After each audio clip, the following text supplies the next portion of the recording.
Right. So I'll give a short brief about how my life was before university. So when I first started, when I finished GCSEs, I did an apprenticeship at Quick Fit, working on cars.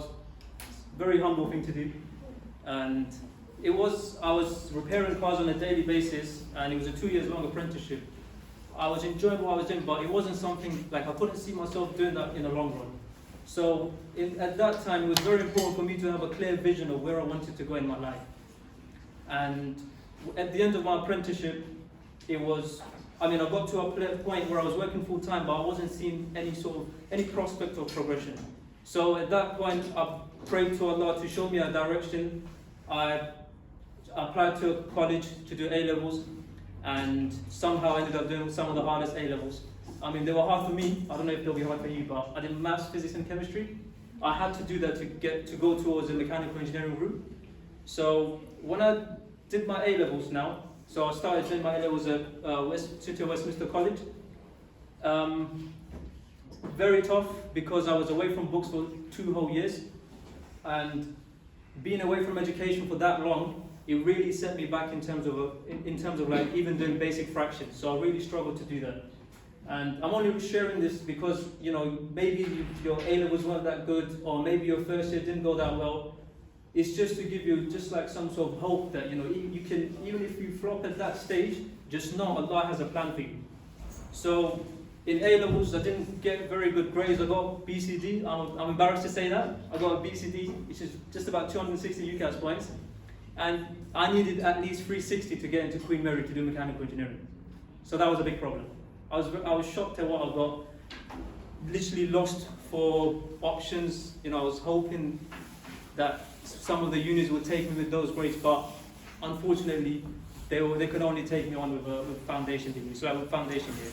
So I got into Queen Mary University. Alhamdulillah, I had to do foundation year, and then my journey starts. This is the real bit that I wanted to get to. So I got through foundation year, not so much difficulty, because I was kind of used to that, doing that stuff, because it was very well into it, very similar to A-levels.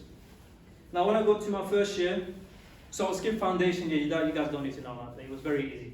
But my first year, this is something that this is a habit that a lot of us have, that we don't attend lectures, we don't attempt our courseworks, we tend to rely on other people. In a sense, or in a way, we're undermining our own ability. We don't have trust in our own ability, so we rely on, let's say, for example, I studied with Atif at university. I would rely on him to do his coursework, and then I'll just take his answers. That's all I was doing throughout my first year.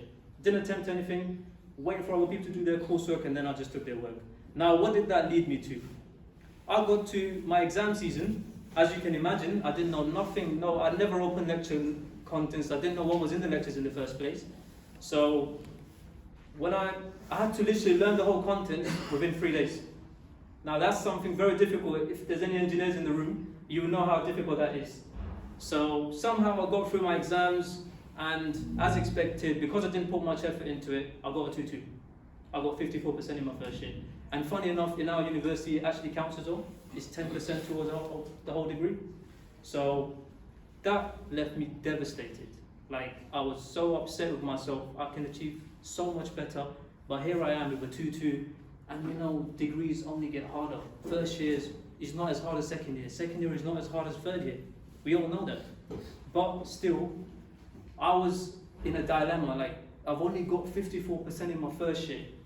How am I going to turn this around? And what could I possibly do to change things? This is where I actually reflected on my previous year, all the mistakes I made. It was something that was very much needed. So I sat down, and one of the things that I realized was I wasn't putting in sincere efforts. I wasn't really, Allah gave me the opportunity to come back into education, do mechanical engineering, one of the top universities in London, but I was wasting that opportunity. Just realize when you're given an opportunity, how you could be wasting something that could really make your life. That's exactly what I was doing. I was just wasting my opportunity at Queen Mary. So I sat down. Some of the things that I came up with, I wasn't relying on my own ability. I was really just relying on other people to supply me with work. which is one of the biggest mistakes. And second thing, I'm pretty sure all of you can relate with this, is associating with the wrong company. If you're hanging around with wrong people, if you're hanging around with people that leave everything till last minute, trust me, it's not going to benefit you. If you're waiting for people, for example, let's say you're about to go to a lecture, you're with your friend, and then they say, you're like, all right, we need to go to this lecture, we need to really take our education seriously, and the person turns around and says, nah, you know what, maybe we should go and buy some fish and chips. Let's not go to the lecture, because we can just go over it afterwards. How many of us have done this in the past? How many of us have done that? I mean, you don't have to put your hand up, don't you? But we've done it. We've all done it. We've all done it. We've all been there. That's negative influence. When someone takes you away from your own, someone takes you away from track, you need to be wary of that. You need to keep that in mind. Like, first time it would happen, you'd be like, no worries, I'll catch up. If you miss first lecture, you're like, all right, no worries, I'll catch up. It's only one lecture. Then you do the same thing again until you've missed 15 lectures, 20 lectures. You don't know nothing about any of the modules. Exam seasons are here, and you don't know what to do. But really, can you just track back to that first step? If you had just gone to the lecture, if you had just refused this call to fish and chips, really. If you had just refused it, if you just acted against your nafs and said, you know what, now let me go lecture, let me actually put in sincere efforts, then when I make dua later on, Allah will definitely put barakah in. So that's one thing, associating with the wrong people. That's something that I realized, that's one of the mistakes I made in my first year. And another thing is, I got through my first year, and one thing, when I got to summer, I realized one of my friends was still going to university during the summer holidays, and I thought that was very odd. So I went and spoke to him. I said, why are you still going to uni? Now, these are people who are focused, who know exactly where they want to go in life. So he told me he was helping out one of the PhD students with their research, and I was a bit shocked, like, why are you helping someone like that? And he goes, this would benefit me. I'll be able to put that on my CV, and this will benefit me in my, when I apply for jobs later on. And at this time, I was just very, very upset with myself. Like, there are people out there, they're working on their careers, and here I am, just enjoying my holidays, playing PS4 at home, just wasting my time. And time is, we all have time, we all have free time at university. Take this from me, once you leave university, you won't get this time again. You won't get this freedom, you won't get this free time, this much free time again. Take that from me. So, he told me he was doing that, he's helping him out. So, he said to me, every time I came to you and I reminded you to work, you didn't do that. You chose to sit there and just waste your time, and you relied on other people first of all, and second thing is you thought that you would be able to catch up with all these things. But there's no guarantee. So that's something that really changed me as a person. So what I took away from that talk was, I was like, I need to make changes in my life. So in my second year, now this is the bit that I really want to focus on. So firstly, one of the main changes that I made in my second year, I decided to work by myself. You need to trust your own ability. Trust me, you'll be shocked at how much work you can get done by yourself. If you have a lecture in the morning and you have a 2-hour break, use that opportunity to catch up on something that you don't understand. Use the opportunity to catch up on something that you don't understand, and just look at courseworks. Sit there, put your efforts in. Make sure you sit there and work by yourself. This is one of the biggest things I would advise you all to take away from this talk. Trust your own ability. Don't rely on your friends. I'm telling you, they will take you away from education. You never know. They distract you from studying, and then they go on and do their work. So who's losing out? You are. And at the end of the day, when they get a job and you don't get a job, who is it to blame? You can't blame them because they've got their careers now. Now you are left with your own mess to deal with. So work by yourself. That's what I did. So I worked by myself. Second thing that I did was I made a lot of dua. This is something, I know it's not my topic to speak about, obviously, someone's going to touch on that. But make a lot of dua. I can't stress on this enough. I'll share a story later on, like how I got my graduate scheme at one of the top construction companies. But before I get to that, so yeah, make dua in your second year as well. And one of the other things I did was, there were times when I was completely stuck. When you're studying by yourself, there are certain contents you're not supposed, you won't get it. No matter how much you try, you're not going to be able to, you're not going to understand it. And it's perfectly normal for that. It's perfectly normal for you to not understand everything. So what do you do in that situation? In that situation, I would suggest, put your hands up, say, look, I'm lost, go to someone for help. It doesn't contradict the previous point that I mentioned about working by yourself. There's a difference. Don't rely too much on other people, but when there are times when you don't understand something, put your hands up, just admit it that you can't do it by yourself, go to someone to help you. There, you can go to your friends to explain something to you. You can go to academics, there's tutorials. I'm pretty sure there's all these facilities there for you. You need to take advantage of them. So go to tutorials, even people in the third year, ask them for help. Tell them, look, I'm stuck. This is not making sense to me. Can you please help me? This is another thing that I did in my second year. And I could see a change very early on in the year. When I was working by myself, I put my hands up, I admitted I couldn't understand something, so I went to someone who knew. Even Allah says in the Quran, when you don't understand something, go to those people who know. Go to those who have knowledge. So that's another thing that I did. And one of the other things I would say is, going back to that point when I said about going to people and asking them for help. Funny enough, I've just done a course for my graduate scheme, and this course is about site management. Now I'll just tell you how dangerous it is when you don't reach out to people when you're genuinely stuck in your life. There's a statistic that says every 2 days a construction worker commits suicide. That's in UK. Every 2 days, and I'm working with construction workers all day long, and it just came to me as a shock that every 2 days one of them commits suicide. Just because they can't, the society tells them you have to man up. Even to women sometimes, they're like, just you can do it yourself. And we're told to, just deal with all our problems ourselves. We can't do it. Just take that from me. You will not be able to get through the whole of uni just by yourself. You have to put your hands up and just admit. Don't let your ego get in the way. Don't let your ego get in the way. If you don't change this habit now, take this from me, by Allah, this will only get worse as you progress in your career. Once you start working and you try to do things all by yourself, don't go to people who know. Trust me, you're going to make mistakes, and some mistakes are going to be more costly than others. And employers don't care. They don't care that, you're still learning, no worries, it's fine. Maybe they'll ignore it the first time, maybe they'll ignore it the second time, but after that, they'll be like, fix up, or you're leaving. So go to people for help if you need it.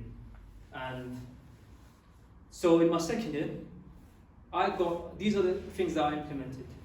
Worked by myself, went to people when I really needed help. And another thing is, make a lot of dua, like I mentioned earlier on. Now, how did that change my outcome at university? Now, how was it? There were certain times, so I'll go through the whole, let's say, the whole year. I was attempting my own coursework, got through all of that. I was sitting my exams, and alhamdulillah, exams really went well. And then what did I get in the end? I got 77%, which is a high first. I picked up a 54% all the way up to 77. Now, I'm not saying I'm very smart. I'm not, trust me. I'm not. Probably, all of you are probably smarter than me right now. But I'm just giving you some hope that even if your first year doesn't go as well as your second year, even if your first year doesn't go that well, just know there's still hope. You can turn things around. So, literally, implement changes in your own life. You know what's going wrong in your life. You know what's distracting you. That's the main thing that you need to work on. If there is something that's distracting you, sit down, list it out. Okay, my friends are distracting me. I need to change my company. I'm not attending lectures. I need to start attending lectures. And this will truly change, how you deal with stress in your life. Secondly, so that's my second year. I got through my second year, alhamdulillah, with the first. Now, as I got to my third year, my mentality, I carried on that mentality from my second year, where I genuinely believed I can do it. I can, just how I got first in my second year, I can get a first in my third year, and I can get a graduate job. Now I was raising the bar, and I told myself, I'm definitely going to get a graduate scheme in my third year. Now, how important is your attitude when it comes to achieving, big goals? I remember I was doing a part-time job alongside of my studies, And it was very difficult. I was working 22 hours a week, all on Saturday and Sunday. So 12 hours on Saturday, 10 on Sunday. I used to be knackered all the time. But these are the sacrifices that you have to make now in order to achieve big later on in life. So I remember I was talking to my brother-in-law because he used to work during the week and I used to work on the weekends. And the sort of mentality I had, I literally called him and I said, look, by next summer, this is September time by the way, so uni was starting, all the applications for graduate schemes, all of them were starting, and I said to him, look, this time, by next summer, I will definitely have something. We need to figure out how I'm going to book my days off from that part-time job. And the funny thing is, at that time I had nothing. I didn't even make a single application, but it all started from having the correct attitude and correct mindset. So I knew that I was going to achieve something. This is so important, like, trust me, change your attitude. Change your attitude. If you keep saying, oh, I'm failing, I'm a failure, I can't do this, I can't get a graduate scheme, it's just so difficult. I was exactly like that, but I had to change that mentality. I changed that, and then I started putting in sincere efforts. So when I told myself I'll definitely have something by summer, I put in efforts that were reflecting that sort of attitude. I put in sincere efforts. Now, that meant I was submitting at least 10 to 15 applications a week. That's what you need to do in order to get to interviews and assessment centers. That's one thing I did. Made about 10 to 15 applications, and not just generic ones, with the same CV, with the same cover letter. I was putting in real efforts, all because I had the right attitude. And I trusted in Allah's plan because He's the one who brought me this far. I know He was going to take me. He was going to get me through all that stress I was going through. I knew He was going to take me through. He had bigger plans for me. So I submitted those applications. In the end, I submitted about 70 to 80 applications. Now, just bear that in mind. I had a dissertation to do. I had to attend lectures. I had to do courseworks, and I managed it all. All starts from your attitude. Trust me. Change that first. And like Allah says in the Quran, Allah doesn't change the condition of a people until they change what is within themselves. And I'm a living example of that. I changed my attitude. I made changes in my life, and then I saw the results from Allah. So I made those applications, and alhamdulillah, I was getting through to psychometric tests. I was getting through to interviews. I got through to about 7 to 10 assessment centers. For those of you who know the whole process, it's literally the last stage, and I could see my goal. Like it was within my grasp. I could see it, and alhamdulillah, by the time I got to February, I got my offer with the company that I'm currently working with.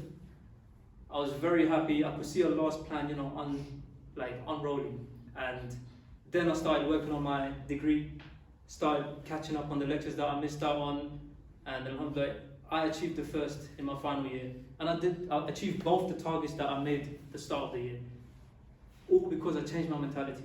And another thing that, like I mentioned earlier on about making dua, let me tell you how du'as work. We underestimate it so much. Now, I'm actually shocked at how I got this graduate scheme. So when I first applied for it in October, they just said, oh, you got to do this, psychometric test. When you get this done, then we'll move on to the next stage. So when I did that psychometric test, I forgot about it. I didn't even know I applied to ISG. That's the company I'm working for. I didn't even know I applied to them. When they called me in January saying, oh, we want to call you, we want you to do this little questionnaire, and can you please get it back to us within 2 days so then we can progress your application. So now the funny thing is, they gave me 2 days to do that questionnaire, and they said, based on your answers, we'll progress your application onto an interview. If we like your answers, we'll invite you for an interview. But I didn't do those questions. I was like, oh, it's getting too much for me. At that time, I had an offer for a placement as well. I was like, I got a placement offer, so I don't really want to do this. I can't be bothered to do those questions. That little questionnaire, I left it out. I remember deleting that email. So I didn't do it. Now, on Friday, later that week, I received a call from that same lady, the lady who called me to fill out the questionnaire. She told me, can you please, we want to invite you for an interview now. And I was just shocked, wait, obviously I didn't tell her that I didn't do the questionnaire, but I was like, well, I didn't even do the questionnaire. I was thinking in my head. But I could see Allah's plan taking effect. This is how du'as work. And it doesn't stop there. So I attended the interview. Now, what happened before the interview was a true miracle for me. So it was just down the road from my university. It was around 4:30, and I said to myself, look, it was about 15 minutes away from where I worked from my university. That's where the building was. So I said, let me just take the car. It shouldn't be too bad. Drive-wise, it takes about 15 minutes.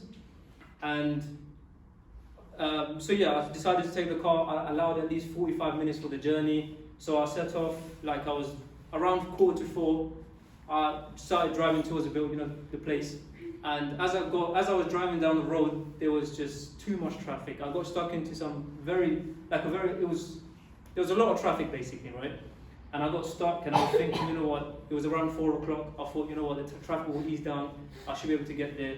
But time was ticking. I had half an hour left, and traffic there was no way out. And I remember now, this is the bit that really shocked me. There was a point when I was in my lane, then there was a bus lane, and then there was space for 4 cars to park. Out of 4, there was 1 spot free. And it sounds surreal, but it was almost as if Allah was saving that spot for me. And at that time, I had about 25 minutes left. I was like, you know what, we're moving, so I'm not gonna bother parking up. So I continued driving. Traffic was moving very slowly, so we continued, got past. I was about 50 meters away from that parking spot now, and that's it. I came to a standstill. Traffic just didn't move from there, and all I could see was that parking spot from my side mirror. And at that time, I literally had 10 minutes left, and this was an opportunity slipping away right before my eyes. I was like, no, I can't do this. I worked very hard to get this far. I'm not gonna let this slip. So I said, you know what, I'm going to go into bus lane, I'm going to reverse back, I'm going to park in that parking spot, even if I get a ticket, because it was a time when you couldn't drive in the bus lane. So I said, I'll take a hit, I'm ready to take a ticket. Go into the bus lane, reverse, parked up, I didn't get no ticket. I managed to make it in with 1 minute remaining. Now, can you see, there was so much traffic, but no one else parked there. It was as if Allah was saving that spot for me, and that job was written for me. Just like that, there's an opportunity out there waiting for you. Your name is written on one of those opportunities. You just have to find it. Don't get disheartened by small setbacks at university. Oh, I didn't get the grade that I wanted in that subject or in that module. Don't look at these things. Look at the bigger picture. If you flop in one module, or if you flop in, let's say even your first year, there's still hope. You can really pick this up in your second year and your third year. And I'm a living example of that. I got 54% in my first year. I was devastated, but with the right mentality, change your attitudes. I'm telling you right now, this is the first thing that you need to begin with. Change your attitudes. Start working by yourselves, and put your trust in Allah. I guarantee you, once you start doing these things, you will see a change in your life. You will definitely see a change in your life. And you'll start seeing things right before your eyes. You will see it in divine intervention. Like, in anything that you ask for, Allah will fulfill it for you. Now, moving towards how I was applying for all the graduate schemes. Now, I think I'll touch upon this as well. Is start with your CVs. That's the first thing that you need to start with. Start on your CVs. Fix up your CVs. If you're in your first year or if you're in your second year, you've still got a lot of time. Make sure you use the careers department. That's where I started. I went to careers department, booked weekly appointments. I told them, this is the problem with my CV. How do I fix it? They helped me, and alhamdulillah, I got a really good CV now. Then I asked them to fix up my cover letter. They helped me with that. And after that, I started applying non-stop. And in your applications, you have to be very smart. If you're going to make 10 applications, and you know those questions that everyone hates, like why do you want to work for us? Why this field? The way to answer those questions is go online. You know what field you want to get into. Write down, look at all the model answers. Look at the questions that look at the way other people have answered this question. And there's countless examples for every different field. Go online, look at all the model answers, and take a bit from each of those answers and form your own answers. That's how you do it. That's exactly how I did it. And alhamdulillah, every time I went to an interview, they loved my answers. So that's how you get that. That's how you get that obstacle. Look at other people's answers and then use their answers as a model, and then start building your own answers. Trust me, it will take time, but you'll get there. And in terms of, I wouldn't suggest you to fill in those, those kind of answers online. Don't do it on an online application form. You need to do it on a Word document. Why? Because it takes away all the grammar mistakes. You won't make any grammar mistakes, because just remember, every time you submit an application, it goes through this automatic screening process. Any grammar mistakes, it goes in the bin. Maybe you're wondering, sometimes you wonder why your application gets rejected within a few minutes or that same night. No recruiter has seen it. It's just gone through the automatic screening and you got rejected because you had some sort of grammar mistake in your application. So do it on a Word document, build an answer bank, because I can't stress enough on this point that those answers will come in handy so much. Like every other application will ask the same questions. Oh, why do you want to work for us? And if you just look at that Word bank, oh, I've got an answer already. Just change the company name, put the answer online. That's it. You've answered that. And then preparing for interviews, one thing that I did was I approached people on LinkedIn. Very powerful tool. So make a good profile online and follow people that are working in the same industry that you want to go into. Let's say biomedical, or you want to work in the engineering field. Look at people who are doing the same job as you on LinkedIn, follow them and send them a message. Tell them, I've got this interview coming up. Try to follow people that are working in the same company as well. That's what I did. So I found someone who was working in ISG. I said, look, I'm really interested in this company. I've got my interview coming up. Can you please give me some insight into the company? Can you please give me some tips on how I can ace my interview? And you'd be surprised how willing they are to help you. All these resources are out there. All you have to do is make an effort. Just follow those people and ask them. Message 10 people at a time, and I guarantee you at least one person will reply to you. And when you go and tell the interviewers that I actively approach people on LinkedIn, I asked them about your company. I was very satisfied with the review with the feedback I got about your company, and this is why I want to work for you. You'd be surprised how much they love this. It shows that you're proactive. You've gone out of your way. You've done more above and beyond other candidates, and this is why you deserve this opportunity. That's what I did. When it gets to assessment center, the general stages are, you have an interview again. You know how to work for interviews. You're going to have competency questions, and make sure you try to find all the common questions that they have for that particular field. Have your answers ready. Use the same method like I mentioned earlier on, and so that's the interview sorted. Then you have like an individual exercise where you have to do a presentation. Like every place has to do a presentation. Every job that I applied for, I was required to do a presentation in my assessment center. That you can get away with easily as well. Just like I'm doing this talk right now, just do talks like this. I'm very nervous right now, but I know it's a stepping stone. I'll get better at this with time. So make sure you start doing a bit of public speaking. Get out of your comfort zone. That's how you can work on your presentations. And there's another one, group exercise. I know it's a very broad topic, but some of the general tips are don't cut people off when they're talking. It's just basic manners. Don't listen to them attentively. Give relevant suggestions. Don't just speak for the sake of it. They hate that. I attended an assessment center recently for my own company. I was helping them out, and I was listening to the comments they were making on each candidate. They were like, this person just spoke for the sake of it. He tried to lead the group and he flopped.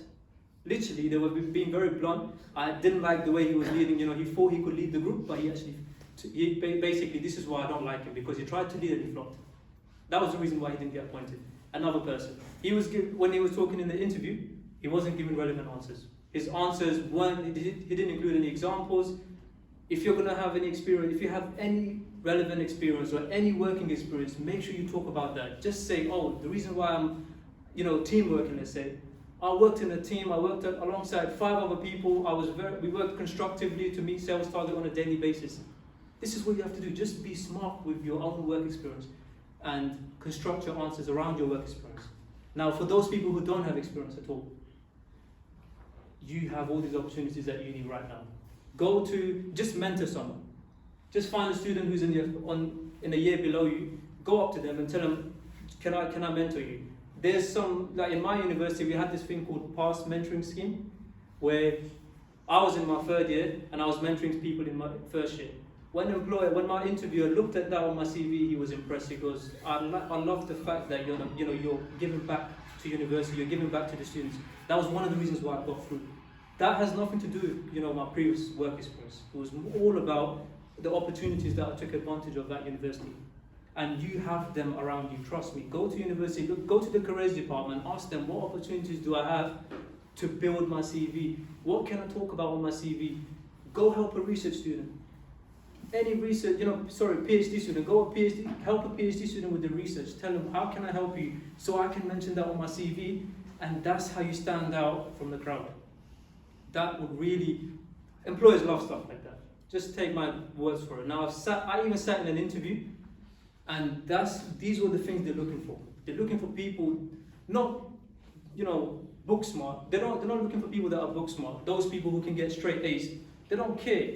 They don't care about that. They care about experience. They care about those things that you did. Those things that you did and you went out of your way. So there's a lot of opportunities around you. Go, and your job is to go and speak to the right people. Get involved with stuff at university. Put that on your CV, and you'll be surprised how many interviews you get invited for. Take my words for it.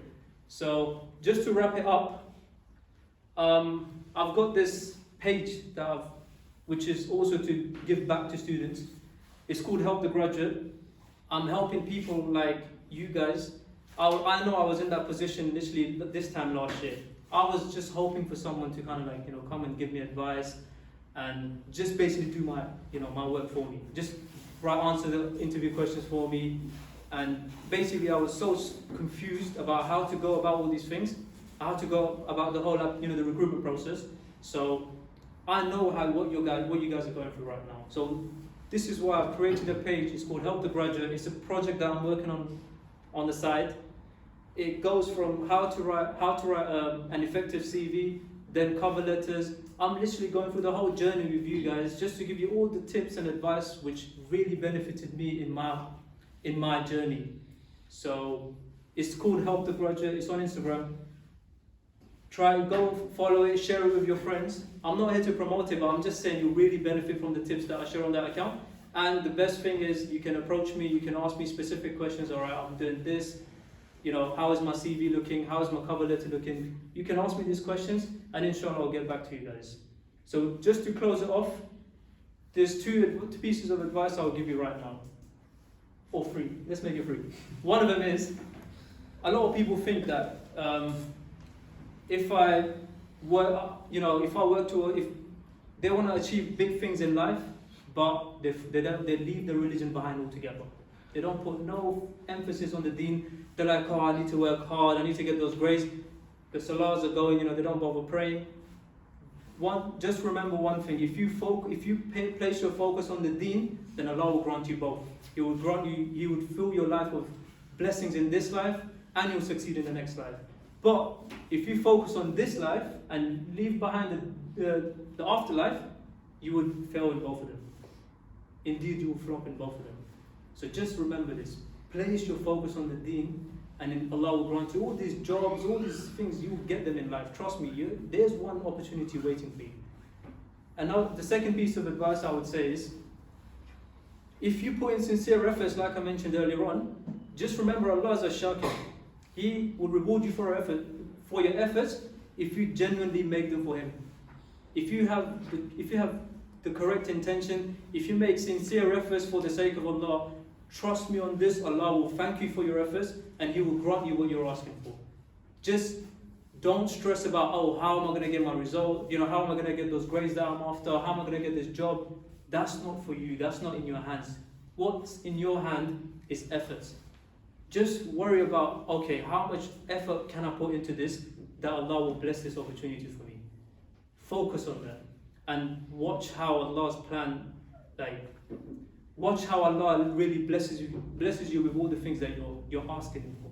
Just because of those true efforts that you're making, and just because you're placing your tawakkul in Allah, just because you trust His plan, you won't stress much.